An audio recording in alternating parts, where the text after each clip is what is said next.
Good afternoon, Scott Spencer. Welcome. Hello, thank you. Nice How to are see you? I'm well.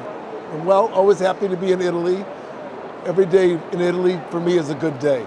Okay, fine. So we're here with Scott Spencer to talk about Endless Love, which comes to a new life. We can say some 40 years after its first publishing, due to social network and a new translation as well for Italian readers. What are your feelings about it? Well, my feelings are one of great joy, surprise, and really gratitude toward my publisher who republished this book a few years ago because it was originally published when it first came out. And then it just sort of, went to sleep like most books do. And then Celerio decided to republish it about, 4 years ago. And then decided that it needed a new translation.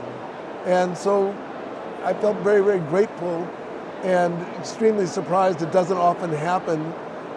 It doesn't often happen that a book gets translated in the first place, and then to be translated a second time, I thought was a great show of support from my publisher, and I was extremely pleased and still am.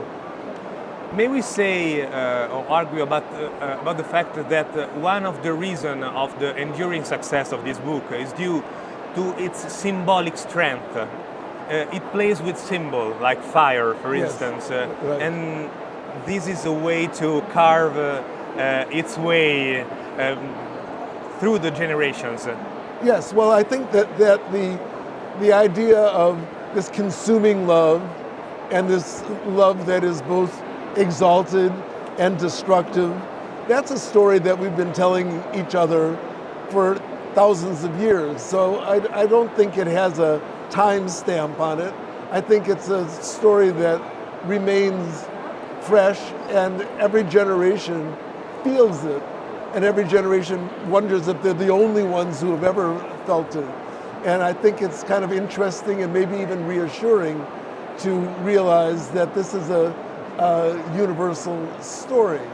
I also think that there's an intensity in the book that keeps it alive. One of the way of the touch point a book has to create a link with its readers, it's the incipit, the first page. And sure, that's the case of Endless Love. We have a very powerful first page that introduces us to the main character, David, right? And also establish a kind of a tone, a voice. Yes. And that's important, I think. I agree. And that was, I wrote Endless Love maybe 5 or 6 times before I said, okay, I think I finished this book. And it was only in that last time that voice was really established. I tried to write it many different ways, in a third person with the mother telling the story, with all of them telling the story. And then I said, no, it's got to be David's story. And then how is he going to tell it? And I just started writing that sentence, and I said, okay, this is it. Ci siamo, in italiano ci siamo, è così che deve essere.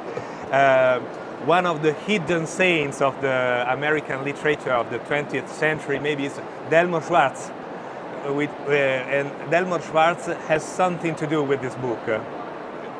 Well, I needed to, I love that poem by Delmore Schwartz, and